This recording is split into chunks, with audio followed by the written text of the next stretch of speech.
Hi everyone, welcome back to Raising Geniuses. Happy New Year for those we've not met. This is the year of many things for many of us, and today we'll be talking about the future of work, especially and how the work will be for our young children, those ones in school, that daughter 2-year-old to around 17 years old. Karibu sana. Remember to subscribe to our channel. Remember to like and also leave your comments for any other topics that you'd like us to share.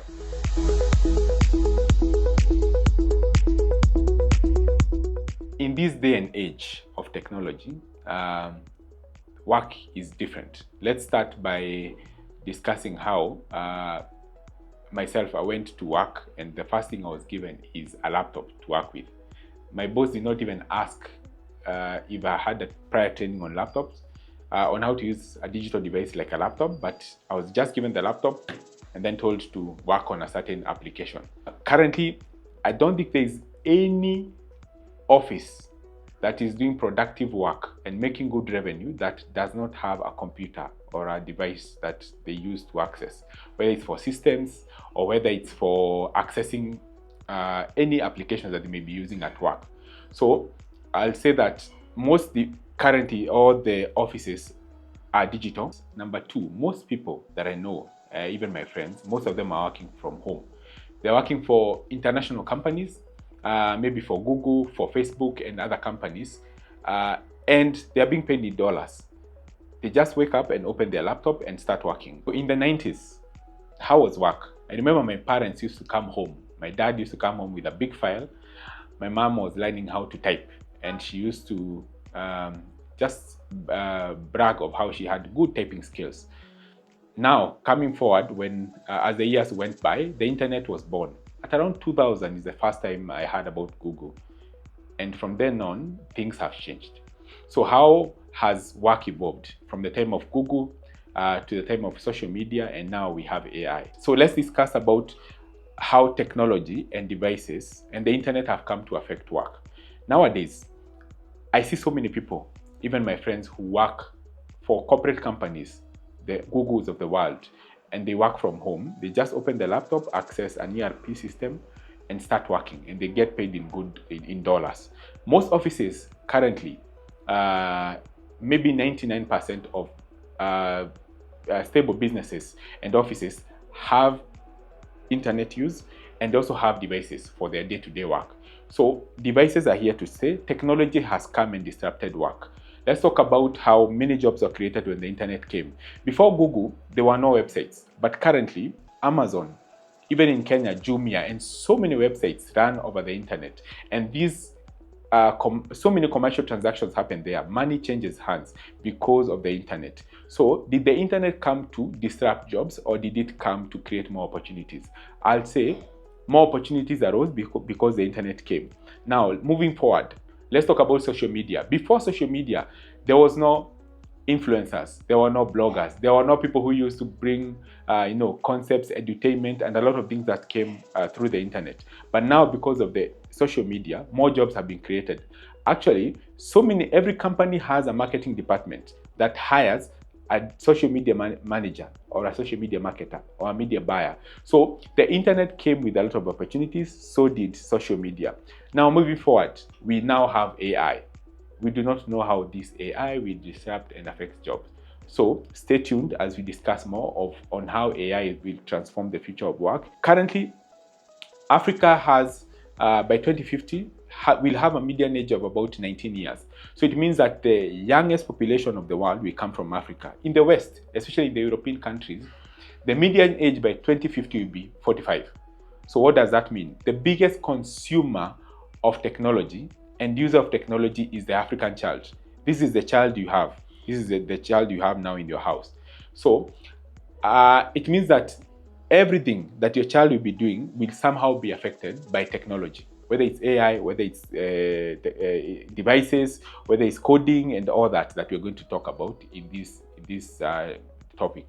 According to the World Economic Forum, about 70 to 90% of jobs will be digital by 2030. How long is 2030? Is only about 6 years from now.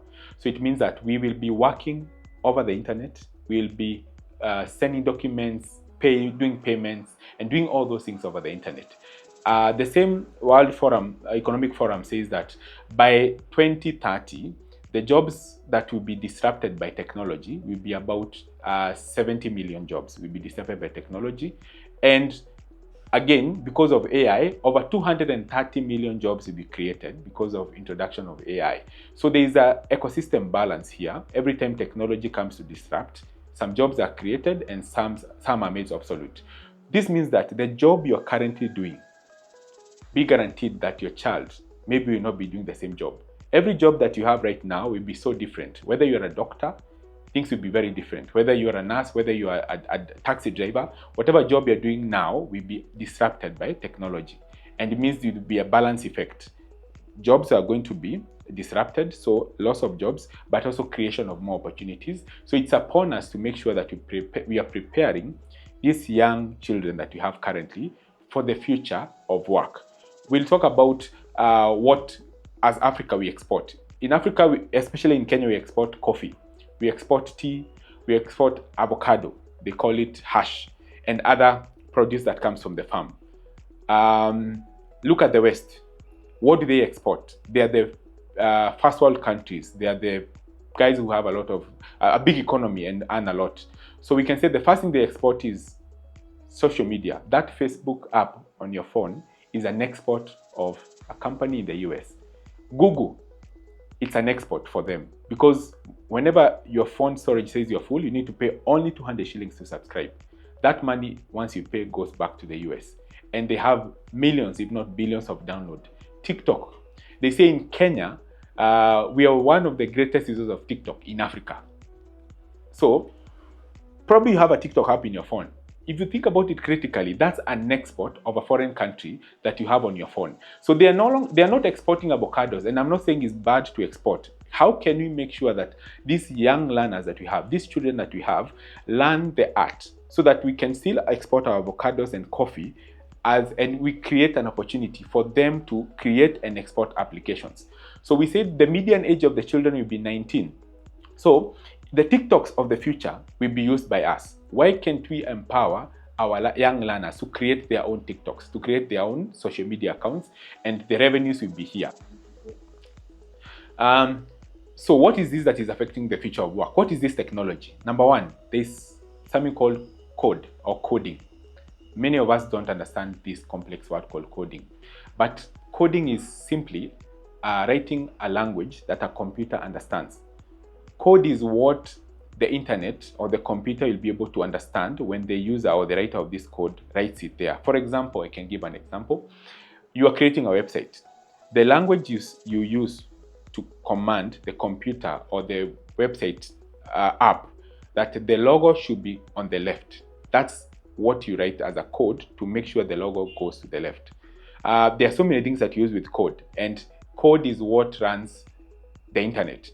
I'll talk about robotics. What is robotics? When you combine this code or this program that you have created, and then you put a machine together, the code and the machine, they form a robot. A robot is a machine that gets instruction that comes from code. An example of robotics, we can use number one, a drone. How does a drone operate? A drone is commanded to fly up without having any pilot seated on the seat. And then the drone goes up to a certain level or certain meters and starts to do an action, maybe shooting a video and all that.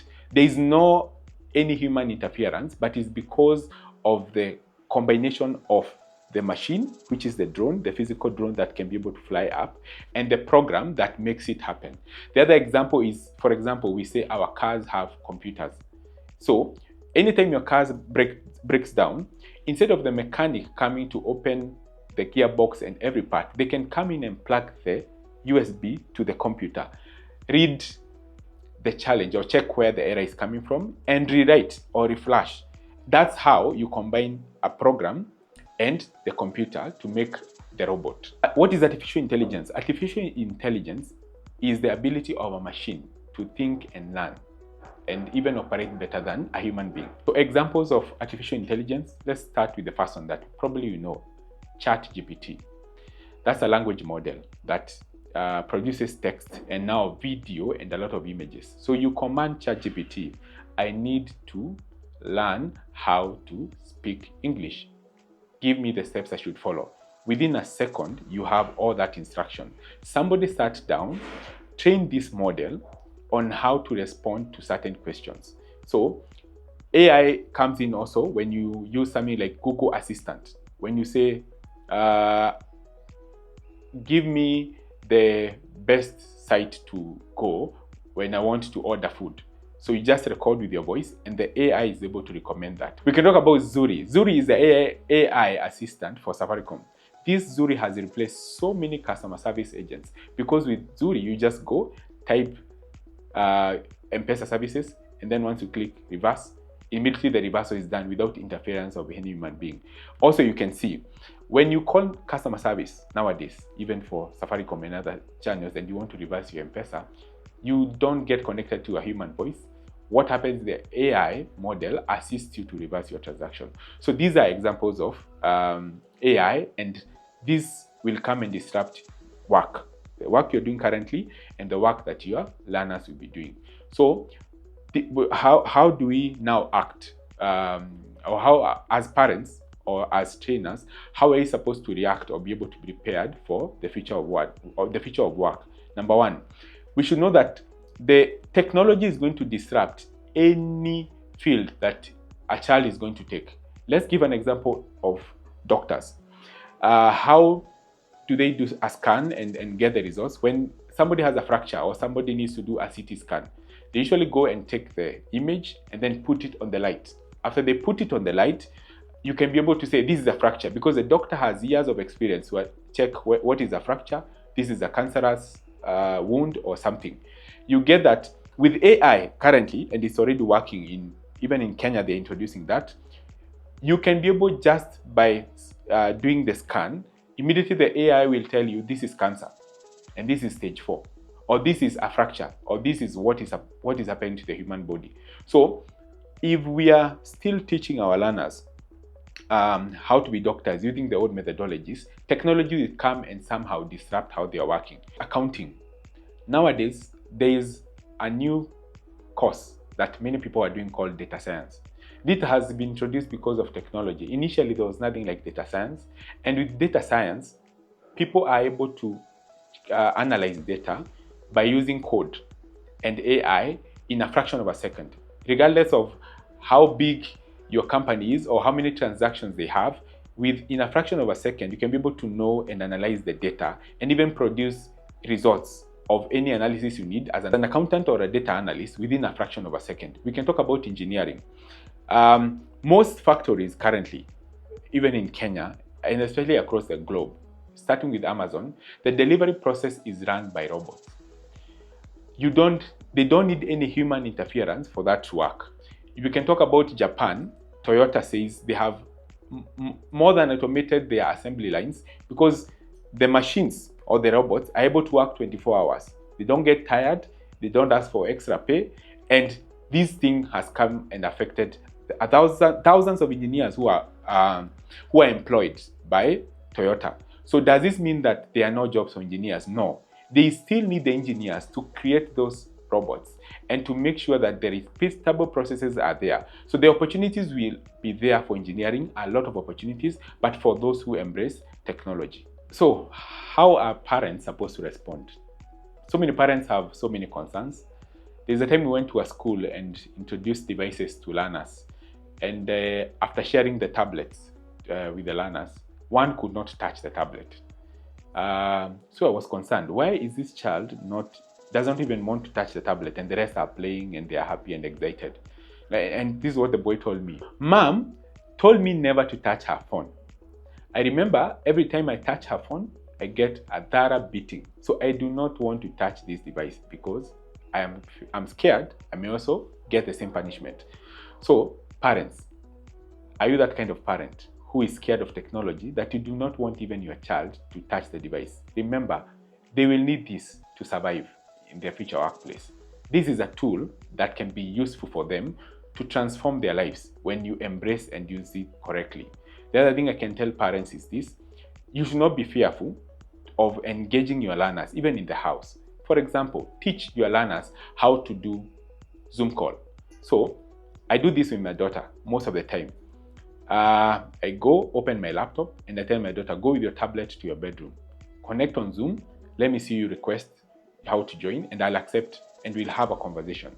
And my daughter now can say, even though it's a small step that I have done as a parent, they know how to use video calls and those tools that we use every day in the workplace. So as a parent, you say you are on your laptop, this is work. The children need to understand, what do you mean when you say this is work? Show them that, hey, there's something called an email. This is where we send communication. This is where we attach items. Number two, show them that, hey, mom is always on the laptop, but mom is not watching YouTube Kids. Mom is doing something, and you try as much as possible to start introducing this tech to your child. Number two, you need to invest in your child, especially on the area of technology. Where you take your children to school, if they have a coding and robotics class, make sure that you sign up your child. And this is not only for boys, because what we have seen, at Alimutab, we offer coding and robotic and training services for schools. We install STEM labs and all that, and we engage so much with the learners. You find that the people who have signed up are boys, because there was ballet and there was coding. So the mothers chose ballet for their daughters, and the boys went to do coding. But these jobs of the future are all technology, and if you don't prepare your girls right now to learn about technology, coding, robotics, AI, IoT, and all these things that affect technology, you are putting them in a very bad place. Number two, make sure you push your schools, especially most of us, I know they are placed maybe their children in private schools. Talk to the vision bearers. These are the owners of the school, or the directors, or the head teacher. Push them to introduce coding and robotics training, especially for the learners. For me, I suggest that it should be compulsory in the classroom. And this is the reason I say that. It's because the learning on technology should be continuous. So this is not an event where you've studied for once in a term and you get that. So I request that you may talk to your school management and make sure that they introduce these programs for your students. Number three, I'll say that there are so many learning applications that you can be able to utilize for your learners. Whether your child wants to learn foreign languages, there is technology for that. Whether your child wants to learn how to play piano, there's a model for that. So you don't have to have the money to pay for your child for any special education or special course for them to learn about technology, especially in the house. Start small and eventually build up gradually, because work will be different. Let's plan with this in mind. Thank you for watching. Thank you for also subscribing and liking and commenting. See you in the next episode. Let's raise geniuses one episode at a time. Thank you.